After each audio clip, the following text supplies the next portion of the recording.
Hello friends, welcome to Horrorland. आज मैं आपके लिए एक ऐसी मूवी लेकर आया हूँ जिसकी स्टोरी मुझे काफ़ी पसंद आई और आपको भी ये मूवी ज़रूर पसंद आएगी। लेकिन अगर आप डिस्टर्बिंग मूवीज़ को पसंद नहीं करते तो इस वीडियो को स्किप कर दीजिए, क्योंकि हो सकता है कि इस वीडियो के कई सीन्स आपको पसंद नहीं आए। इस मूवी का नाम है हाउस ऑफ वैक्स, जो कि 2005 में रिलीज़ हुई थी और ये मूवी 1953 में आई हाउस ऑफ वैक्स मूवी का ही एक रीमेक है, जो कि 1933 में आई movie Mystery of Wax Museum का रीमेक है। मतलब कि ये मूवी एक रीमेक का भी रीमेक है। तो खैर, ये तो हो गई मूवी की बात। तो अब ज़्यादा टाइम वेस्ट नहीं करते हैं और चलते सीधा मूवी की तरफ।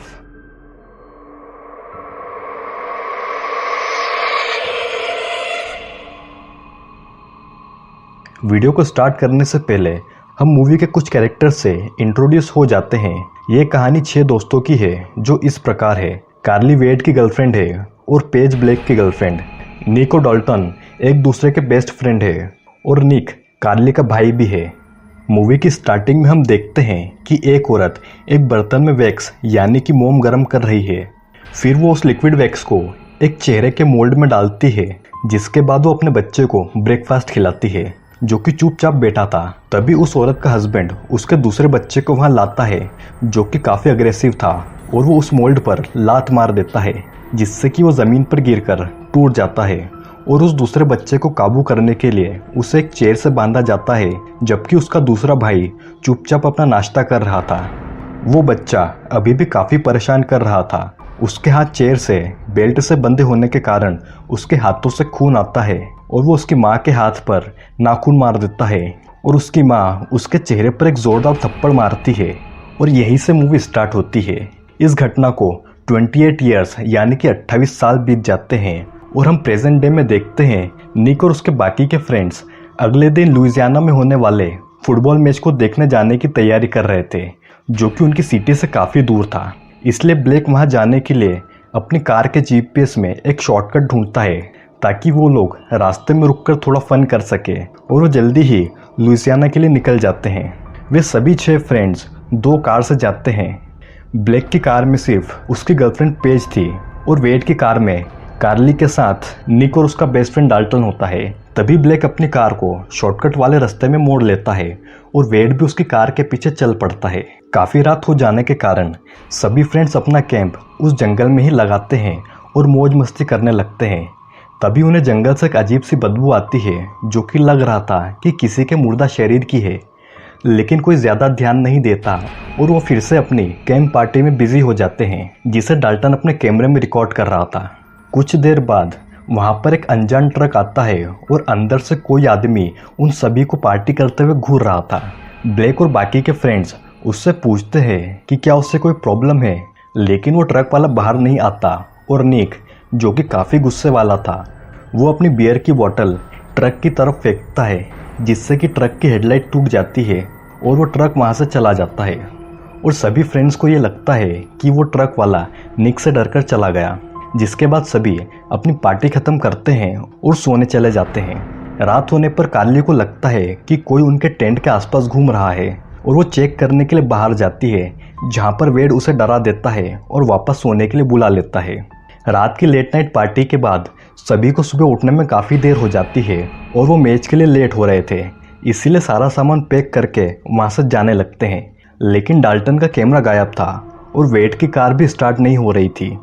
जिसे चेक करने के लिए वेड कार का बोनट खोलता है और देखता है कि कार का फैन बेल्ट टूटा हुआ है, जबकि उसकी कार तो बिल्कुल ब्रांड न्यू थी। इधर पेज और कार्ली जंगल में थी और फिर उन्हें वही अजीब सी बदबू आती है, जिसे चेक करने के लिए कार्ली उसके पीछे जाती है और जाते जाते वो एक बड़े से गड्ढे में गिर जाती है, जहाँ पर कई सारे जानवरों की लाश पड़ी थी, जो कि लगभग सड़ चुकी थी और ये बदबू यहीं से आ रही थी। कार्ली उस गड्ढे में जानवरों की लाशों के साथ साथ एक इंसानी हाथ भी देखती है, जिसे देखकर वो डर जाती है और जोर जोर से चिल्लाती है और बाकी के फ्रेंड्स उसकी आवाज़ सुनकर वहाँ आ जाते हैं और जल्दी ही कार्ली को उस गड्ढे से बाहर निकालते हैं। और तभी वहाँ एक ट्रक आता है, जो कि रात वाले ट्रक की ही तरह लग रहा था, लेकिन उसकी हेडलाइट बिल्कुल ठीक थी।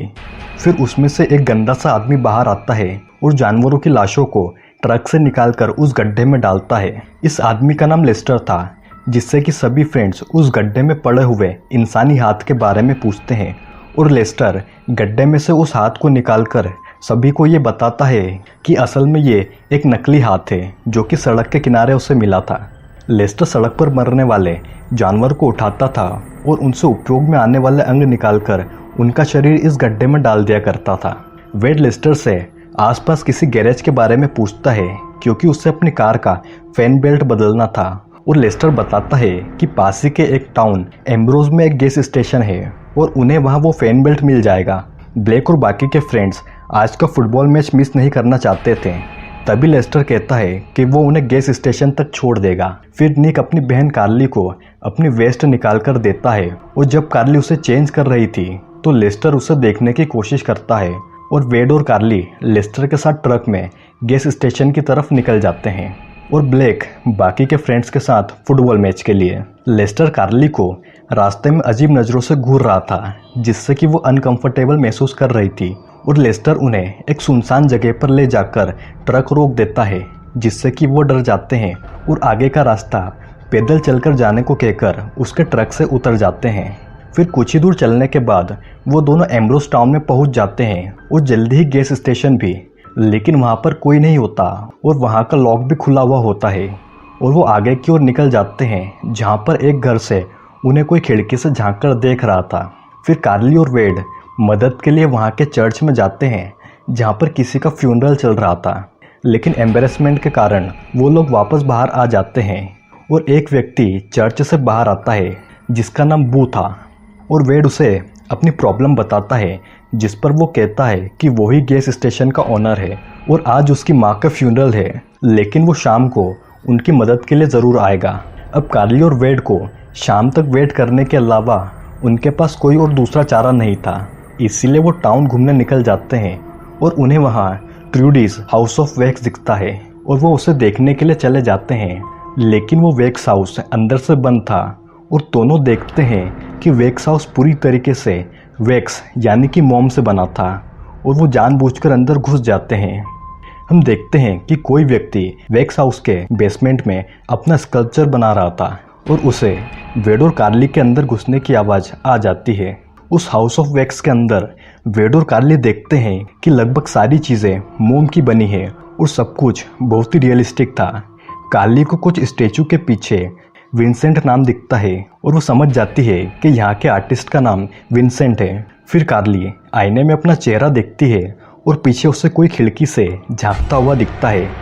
जिसे डरकर वो वहाँ से निकलकर गैस स्टेशन चले जाते हैं। इधर ब्लेक और बाकी के फ्रेंड्स ब्लेक की कार से फुटबॉल मैच देखने जा रहे थे और वो पहले से ही लेट थे, लेकिन रास्ते में एक ट्रैफिक जाम के कारण उनका गेम मिस हो जाता है और सभी लोग वापस कार्ली और वेड की मदद करने के लिए जंगल की ओर निकल जाते हैं। और जंगल में पहुंचते ही ब्लेक निक को अपनी कार देता है और ये कहता है कि वो डाल्टन के साथ जाकर कार्ली और वेड को टाउन में ढूंढे, क्योंकि ब्लेक को अपनी गर्लफ्रेंड पेज के साथ कुछ प्राइवेट मोमेंट्स बिताने हैं और निक डाल्टन को लेकर टाउन की तरफ निकल जाता है। यहाँ टाउन में वेड और कार्ली गैस स्टेशन के गैराज में घुस जाते हैं क्योंकि उस दुकान पर कोई नहीं था, लेकिन तभी वहाँ का ओनर बू वहाँ पर आ जाता है और वेड को उसकी कार के साइज़ का फैन बेल्ट नहीं मिलता, जिस पर बू उसे कहता है कि कुछ स्टॉक उसके घर पर पड़ा है और वो कार्ली और वेड को अपने साथ उसके घर ले जाता है। रास्ते में वेड बू को हाउस ऑफ वैक्स के बारे में पूछता है, जिस पर बू बताता है कि ये हाउस ऑफ वैक्स ट्रूडी नाम की आर्टिस्ट और उसके सर्जन पति डॉक्टर विक्टर का था, जो कि टाउन के बाहर शहर में अपनी प्रैक्टिस करता था। एक दिन सभी को पता चला कि ट्रूडी को ब्रेन में ट्यूमर है और जब डॉक्टर विक्टर वापस ट्रूडी के पास आए तो ट्रूडी ने उनके हाथों में अपना दम तोड़ा,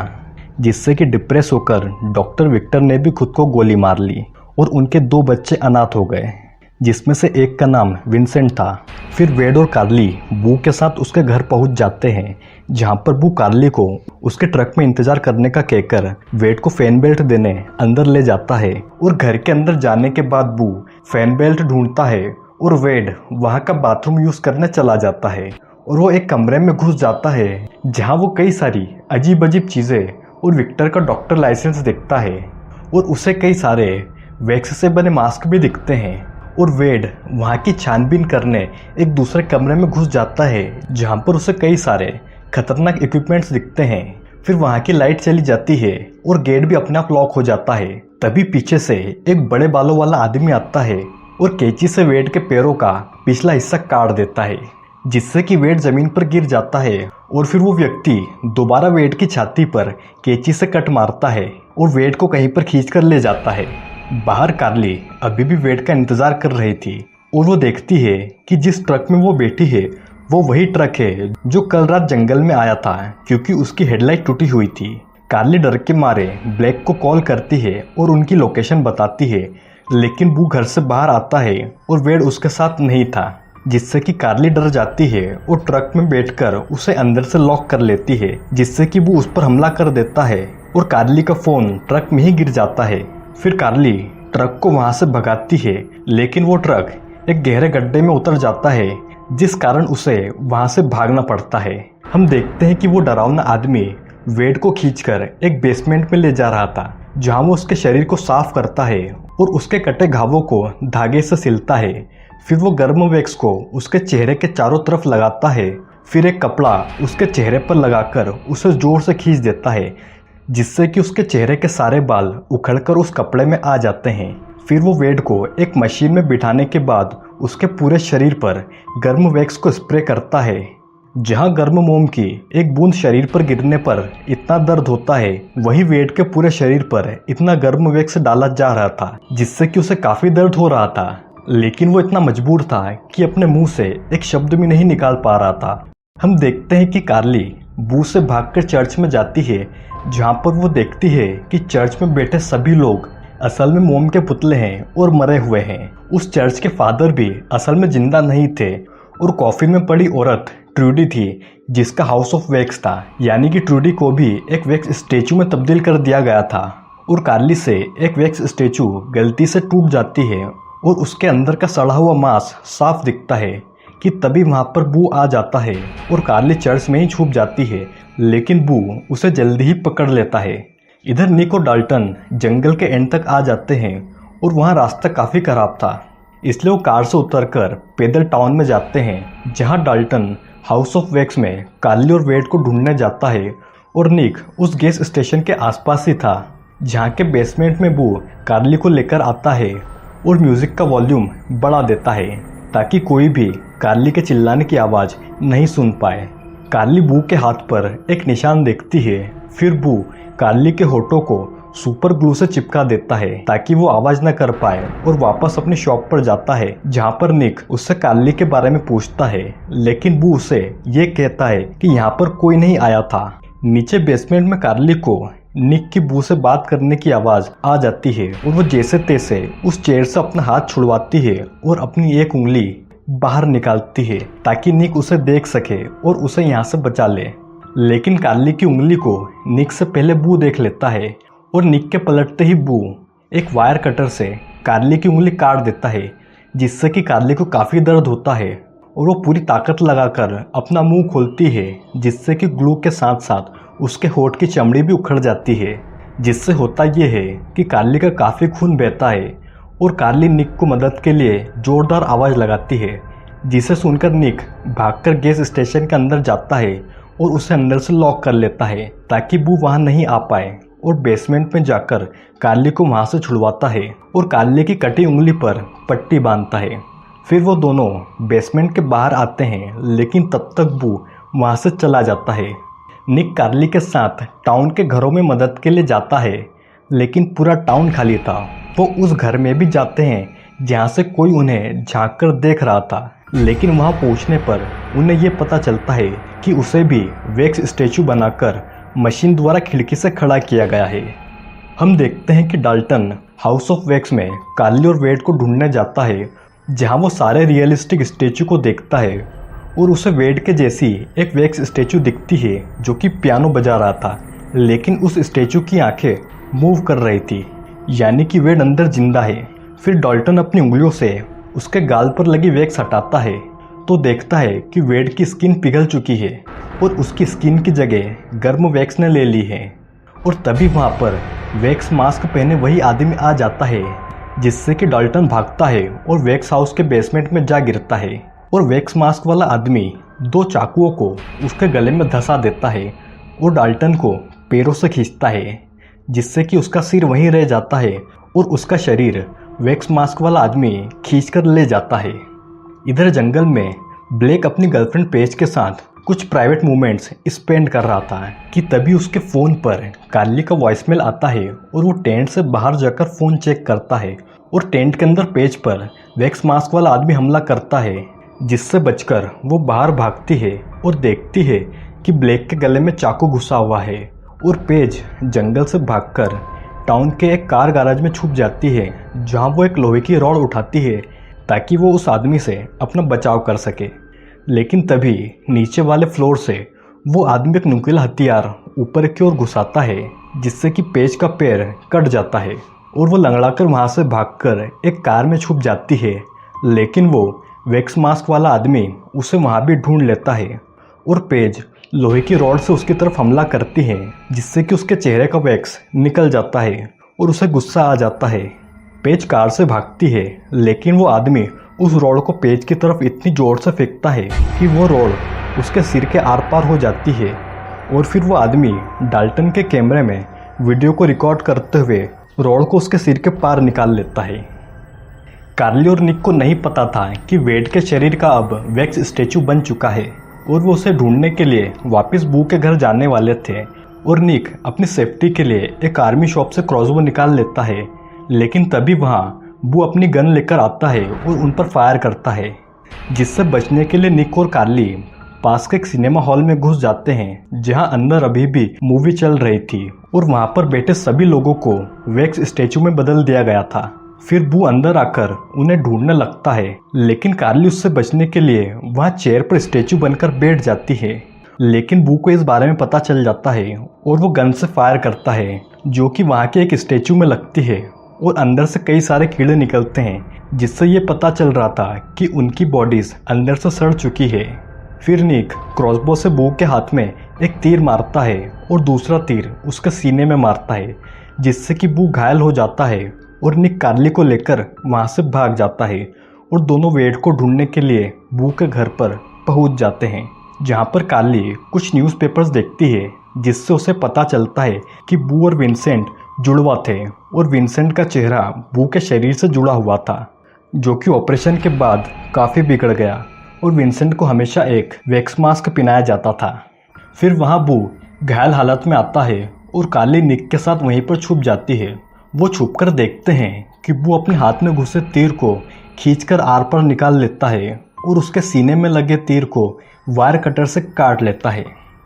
फिर कार्ली खिड़की से देखती है कि विंसेंट ब्लेक और पेज की लाश को लाता है और अंदर आकर अपने चेहरे के खराब वैक्स को ठीक करता है।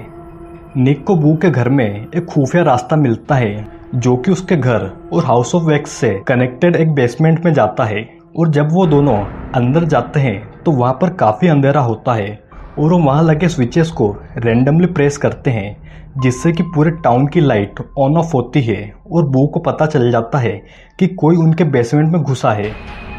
बेसमेंट के अंदर निक और कार्ली डाल्टन को देखते हैं, जो कि पूरा वैक्स से ढका हुआ था और उसे छूने पर उसकी गर्दन उसके शरीर से अलग हो जाती है और हम देखते हैं कि विंसेंट उनकी तरफ चाकू लिए आ रहा था, जिसे निक रोकने की कोशिश करता है और एक बहुत बड़े बर्तन में उबल रहे वैक्स को नीचे ज़मीन पर गिरा देता है, जिससे कि बेसमेंट में आग लग जाती है और निक कार्ली को लेकर बेसमेंट के दूसरे रास्ते से हाउस ऑफ वैक्स में पहुंच जाता है, जहां कार्ली को बू और विंसेंट की बचपन की सीटिंग चेयर दिखती है और वो बू की चेयर पर बेल्ट देखती है, जिससे कि हमें पता चलता है कि मूवी की स्टार्टिंग में जिसे चेयर से बांधा दिखाया जाता है वो बू था और जो शांत बैठा था वो विंसेंट। फिर वो वेड की वैक्स स्टैचू को वहाँ पर देखते हैं और तभी वहाँ पर बू आ जाता है, जिसकी निक से काफ़ी लड़ाई होती है और बू निक के पैर में एक चाकू से स्टैब कर देता है। इधर बेसमेंट में लगी आग से वैक्स हाउस का फ्लोर पिघलने लगता है, क्योंकि पूरा हाउस ऑफ वैक्स मोम से बना था। फिर कार्ली निक को बू से बचाने के लिए बेसबॉल बैट से बू के सिर पर कई बार वार करती है और तब तक वहाँ पर काफ़ी आग लग जाती है। फिर विंसेंट वहाँ आता है और अपने भाई की मौत का बदला लेने के लिए कार्ली के पीछे जाता है और कार्ली उससे बचने के लिए ऊपर वाले फ्लोर पर चली जाती है। हम देखते हैं कि आग के बढ़ने के साथ साथ हाउस ऑफ वैक्स की सारी चीज़ें धीरे धीरे पिघलने लगती है और वहाँ पर रखी इंसानी वैक्स स्टैचू भी पिघलने लगती है, जिससे कि उनके अंदर की हड्डियाँ साफ दिखने लगती है। विंसेंट कार्ली को मारने के लिए ऊपर रूम में जाता है और निक कार्ली को बचाने के लिए विंसेंट के पीछे, जहाँ पर निक और विंसेंट की काफ़ी लड़ाई होती है और निक का हाथ विंसेंट के चेहरे पर पड़ता है और उसका वैक्स मास्क हट जाता है, जिससे कि विंसेंट का डैमेज चेहरा साफ दिखता है जो वो बचपन से छुपाता आ रहा था। तभी कार्ली निक के पैर में लगा चाकू निकालकर विंसेंट के शरीर पर स्टैब करती है, जिससे कि विंसेंट गर्म पिघली फ्लोर पर गिर जाता है और बू के साथ गिरता हुआ बेसमेंट में पहुंच जाता है। अब वैक्स हाउस में लगी आग पूरे घर को पिघला रही थी, जिससे कि ऐसा लग रहा था कि अब उन दोनों के बचने का कोई भी रास्ता नहीं है। लेकिन वो वहाँ बनी मोम की दीवारों को खोदना शुरू करते हैं और घर के पूरी तरीके से पिघलने से पहले ही बाहर आ जाते हैं और उन दोनों की नज़रों के सामने बू और विंसेंट के साथ वो वैक्स हाउस भी जल जाता है। अगले दिन पुलिस वहाँ आती है क्योंकि हाउस ऑफ वैक्स के जलने से उसका धुआं काफ़ी दूर तक दिखाई दे रहा था और पुलिस को एम्ब्रोस टाउन से 70 से भी ज़्यादा लोगों की लाशें मिलती है जिन्हें वैक्स स्टैचू में बदल दिया गया था। और पुलिस को वहाँ के डॉक्यूमेंट से पता चलता है कि विक्टर और ट्रूडी के 2 नहीं बल्कि 3 बेटे थे। फिर कार्ली और निक एम्बुलेंस में बैठकर अपने शहर जा रहे थे कि तभी लेस्टर उन्हें जाते हुए बाय करता है और ये तीसरा बच्चा लेस्टर ही था। और इसी के साथ ये मूवी यहीं पर ख़त्म हो जाती है। तो दोस्तों, कहानी कुछ इस तरीके से है। ट्रूडी और विक्टर को जुड़े हुए बच्चे पैदा हुए थे और जब ऑपरेशन से उन्हें अलग किया गया तो विंसेंट का चेहरा खराब ही रहा, जिसे कि उसकी मॉम वैक्स मास्क से कवर रखती थी, जो कि एक वैक्स आर्टिस्ट थी। विंसेंट वही शांत बच्चा था जो कि मूवी की स्टार्टिंग में दिखाया गया था और बू जिसे चेयर से बांधा गया था। और ये बात तब कंफर्म होती है जब कार्ली बू के हाथ पर निशान देखती है जो कि बू को चेयर पर बांधने से हुआ था। विंसेंट भी अपनी माँ की तरह एक आर्टिस्ट था, लेकिन बू ने विंसेंट का यूज़ किया और पूरे टाउन को वैक्स स्टैचू में बदल दिया। आई होप कि आपको ये वीडियो ज़रूर पसंद आया होगा और अगर आया है तो एक लाइक तो ज़रूर बनता है और कमेंट और शेयर के साथ हमारे चैनल को सब्सक्राइब भी ज़रूर कीजिएगा, क्योंकि और भी इंटरेस्टिंग वीडियोज़ जल्दी ही आने वाली है।